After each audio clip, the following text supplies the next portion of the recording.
Hey guys, we're just starting Unit 3 and we're still talking about probability. So now we're talking about what we're calling inclusive events. So this is when we still are having two events, but they might overlap. So we have this formula, which I'm going to bring in and kind of explain what it means. So our first problem is we're finding the probability of drawing a 5 or a red card from a standard deck of cards. So the key word here is the 4. That means it's an inclusive event. So we have P of A or B. This means the probability of A or the probability of B. So probability of A is the probability of drawing a red card. That's our first event. And then the second event, probability of B, is drawing a 5. I'm actually going to switch those. So let's do the 5 first. And then our second event will be the red card. So 5 or a red card. So in this formula, we take the probability of each one and we add them, and then we subtract the overlapping. So the probability of drawing a 5, remember in a deck of cards, there's 52 cards, and then we want to think how many 5s are there. There's 4. So that's the probability of drawing a 5. Now we're going to look at the second one.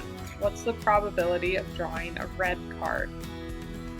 There's 52 cards in a deck, and half of them are red, the hearts and the diamonds, and the other half are black. So half of 52 is 26. So the probability of drawing a red card is 26 out of 52. So we're going to take those and we're going to add them. So 4 out of 52, that's our 5. We're going to add the probability of a red card, that's 26 out of 52. And then we're going to subtract the probability of A and B. So think about the 5s that we have in a deck. We have a red heart, 5, a red diamond, 5, and then we have 2 black 5s, one is a club, and one is a spade. So these 2 cards, these 2 5s, they're included in these 4. They're also included in these 26. So we're counting these 2 cards twice when we add. So we have to subtract 2 of them out of that 52 because they're duplicated right here. That's what this part's saying. We only want to count those red 5s one time, not twice. So this is all set up. Now we're just going to calculate it. So we have 4 5s, 26 reds, but we have to subtract 2 because those are included in both of our probabilities, and then make it a fraction. So 7 out of 13, that's the probability of drawing a 5 or a red card. Do it again. Find the probability of drawing a heart or a number card. So drawing a heart, this is going to be our first probability. I'm going to call that event A. And then a number card, that's going to be our second event, which I'm going to call probability of B. And then we're going to have to see which ones overlap.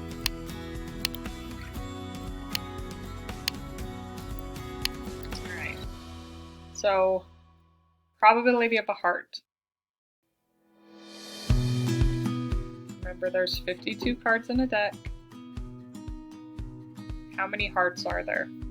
So heart is what we call a suit, and there's 4 suits. So I'm going to take 52 divided by 4, which is 13. So there's 13 hearts in a deck. The probability of drawing a number card, I'm going to do the same thing, start with 52 cards. Then I have to think how many number cards are in the deck. So our numbers are 2, 3, 4, 5, 6, 7, 8, 9, 10. Then I have Jack, Queen, King, Ace, but those are not number cards. 1, 2, 3, 4, 5, 6, 7, 8, 9. There's 9 number cards in 4 different suits. So total, 9 times 4, would be 36 number cards. So I add the 2 probabilities, and then I have to think which one of these overlap. So how many hearts are actually number cards? So think about these that I all wrote out. If these were all hearts, we would have 9 number cards that are hearts. So those are counted here and here. So I have to subtract the overlap. So 9 out of 52. And then we calculate. So 13 out of 52, that's our hearts. We're adding the number cards. Should be a 36. And then we're going to subtract the number cards that are hearts. That's the overlap. So that would be 10 or 13. So that's the probability of drawing a heart or a number card you draw from a deck. We're just going to do a couple more of these just to get used to them. Find the probability of drawing a black card or a 9 from a standard deck. So my first probability of my first event will be a black card. My second event will be drawing a 9.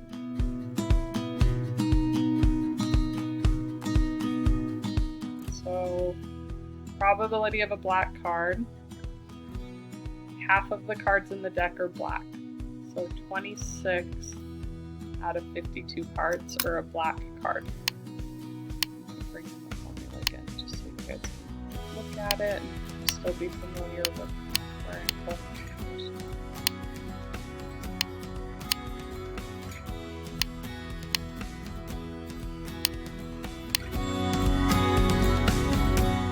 So now we want the probability of drawing a 9. So there's 52 cards, and out of those 52 cards, 4 of them are 9s. So I'm going to add my 2 events that are separate. So 26 black cards, I'm going to add the 4 9s, and then I have to subtract the ones that are both. So how many 9s in the deck are black? 2. So those are mine that are both black and a 9. So 26 out of 52 plus 4 out of 52 and subtract the 2 9s that are black. So 7 for 13. That's our probability of drawing a black card or a 9.